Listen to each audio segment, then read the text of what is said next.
with the Palestinian people against the genocide that they're facing right now. We don't feel safe on campus. We don't feel comfortable walking around.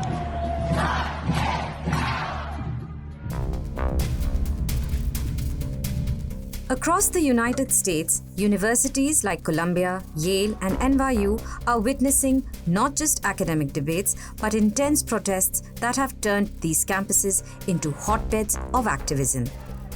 Organized by groups like Students for Justice in Palestine and Jewish Voice for Peace, students are demanding a severance of ties with Israel and any companies that support its military actions in Gaza.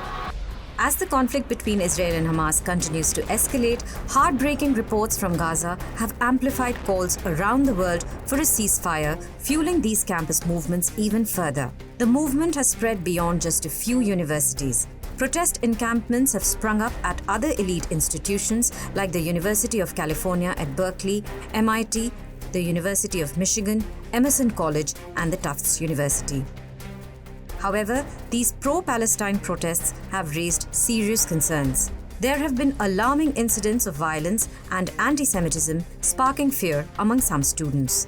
At Yale, a disturbing incident unfolded when a Jewish student journalist covering an anti-Israel protest was attacked with a Palestinian flag, resulting in severe injuries. The perpetrator remains unpunished. In New York City, tensions boiled over as NYPD officers were attacked during the protests, with one officer struck by a chair and other pelted with bottles. Faced with escalating safety concerns, authorities had no choice but to disperse the encampments and proceed with arrests. In the wake of these events, pro-Palestine protesters have issued statements condemning hatred. I am standing with the Palestinian people against the genocide that they're facing right now, being done in my name as a Jewish person that I do not support. They have reaffirmed their commitment to peaceful protest and social justice, highlighting the dangers of doxing and misidentification they face.